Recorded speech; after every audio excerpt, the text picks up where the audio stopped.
বন্ধুরা, সাবু দিয়ে যে এত সুন্দর রেসিপি হয় না দেখলে বুঝতে পারবেন না, না খাইলে। আসসালামু আলাইকুম বন্ধুরা, লাইলা কিচেন টুয়েলে আপনাদের সবাইকে স্বাগতম। বন্ধুরা কেমন আছেন? আশা করছি আল্লাহর অশেষ রহমতে সবাই ভালো আছেন। আলহামদুলিল্লাহ আমিও ভালো আছি। আজকে আরো একটা রেসিপি নিয়ে আপনাদের সঙ্গে শেয়ার করতে আসলাম। প্লিজ একটা লাইক দিয়ে পুরো ভিডিওটা দেখতে থাকুন। এখানে সাবুদানা নিয়েছি, সাবুদানা দিয়ে একটা রেসিপি বানাবো। এখন সাবুদানাটা ভিজিয়ে নিব, ভিজিয়ে 2-3টা ধোয়া দিয়ে নিব অফ ক্যামেরায়। সাবুদানাটা ধুয়ে পরিষ্কার করে নিয়েছি, 3টা ধোয়া দিয়েছি। আমি যে বাটির মাপ করে সাবুদানা নিয়েছি ওই বাটির 1 বাটি পানি দিয়ে ভিজিয়ে রাখবো 30 মিনিটের মতন। তারপরে দেখাইতেছি। পুরা ফিরে আসলাম 30 থেকে 35 মিনিট পর। আমার সাবুদানাটা এই যে ভিজে গেছে, একটু পানি নাই নিচে। এই যে এখন এর মধ্যে অ্যাড করে দিব চিনি, গুঁড়ি করে নিয়েছি। চিনি দিয়ে দিব এখানে পরিমাণ মতো, আপনারা আপনাদের পরিমাণ মতো দিয়ে দিবেন চিনিটা। আমি 1/2 কাপ নিয়েছি চিনি। পরিমাণ মতো লবণ দিয়ে দিলাম এর মধ্যে। গুঁড়ো দুধ নিয়েছি 1 কাপ, গুঁড়ো দুধ দিয়ে দিলাম। দিয়ে ভালোভাবে মিশিয়ে নিব। এখানে আমি 2 চামচ মতন কর্নফ্লাওয়ার দিয়ে দিলাম।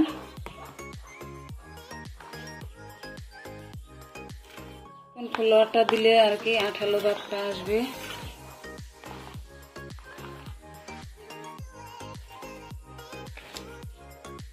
সবকিছু উপকরণ দিয়ে আমার মাখানো হয়ে গেছে।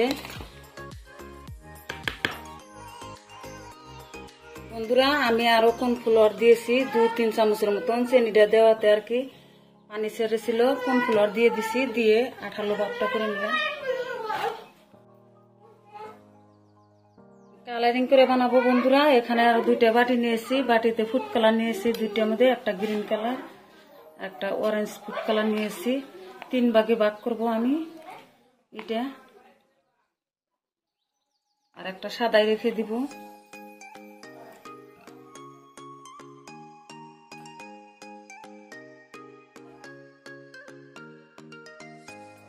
এই যে একটা সাদাই রেখে দিলাম কতটুকু। কালারটা চামচ দিয়ে মিশিয়ে নিতেছি, মিশিয়ে নিয়ে তারপরে দেখাইতেছি আপনাদের। বন্ধুরা, হাতের মধ্যে একটু তেল লাগিয়ে নিয়েছি, নিয়ে এইভাবে চেপে চেপে ডো নিয়ে এইভাবে চেপে চেপে বল শেপ দিয়ে দিব। এক একজন এক এক নামে বলে এটাকে। কাঁচের পায়েস বলে, কাঁচের মিষ্টি বলে, কেউ সাবুদানার ডেজার্ট বলে, অনেকে অনেক কিছু বলে। এভাবে করে সবকটা তৈরি করে নেব। আমি এই যে সাদা কালার আর এই যে অরেঞ্জ ফুড কালার দিয়ে যে করছি ওইটা তৈরি করে নিয়েছি। আপনাদের আর কি গ্রিন কালারটা অল্প দেখিয়ে দিলাম। এভাবে করে চেপে চেপে বলটা একটু 2 হাতের তালুতে নিয়ে এই যে হয়ে গেল।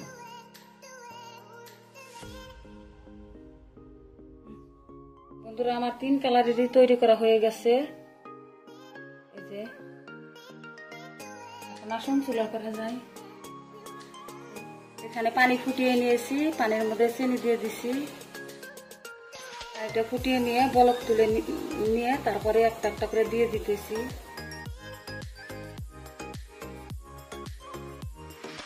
বলক না উঠলে আবার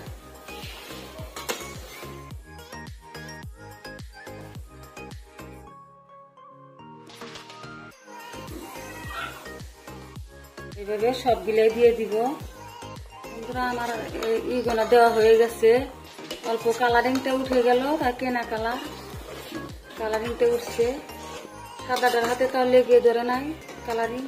এখন 10-15 মিনিটের মতন, 10 থেকে 15 মিনিটের মতন আর কি ঢাকা দিয়ে রেখে দিব।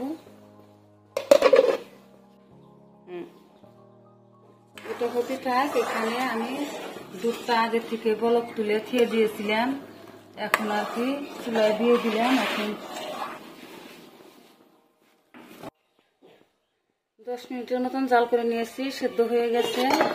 এখন এটা রেখে দিব। এখানে দুধটা জাল করে নিব। দুধটা জাল হয়ে গেছে, এখন এখানে দিয়ে দিব।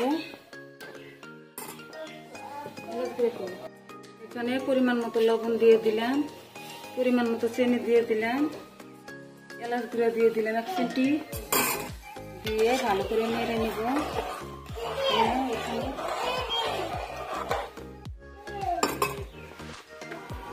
এখানে কাস্টার্ড পাউডার দিয়ে দিলাম 2 চামচের মতন, আর একটু ঘন হবনি। কাস্টার্ড পাউডার দিয়ে ঠান্ডা পানি দিয়ে গুলে কাস্টার্ড পাউডারটা দিয়ে দিলাম। একটা করে বল গিলা দিয়ে দিব। এখন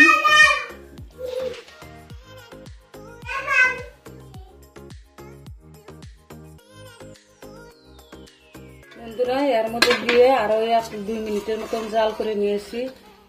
এখন সার্ভ করে আপনাদের দেখাইতেছি। বন্ধুরা এর উপরে কয়টা আমি বাদাম ছড়িয়ে দিলাম। আপনারা যে কোনো ড্রাই ফ্রুট দিতে পারেন, আমার হাতের কাছে যা আছে তাই দিয়ে দিলাম আমি। সাবু দিয়ে যে এত সুন্দর রেসিপি হয়, না দেখলে বুঝতে পারবেন না, না খাইলে।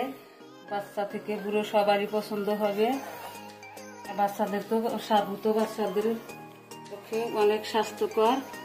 ভিডিওটা যদি ভালো লাগে চ্যানেলটা সাবস্ক্রাইব করে পাশে থাকবেন, লাইক কমেন্ট শেয়ার করবেন। পরবর্তী ভিডিও আসার আগে এ পর্যন্ত ভালো থাকবেন, সুস্থ থাকবেন।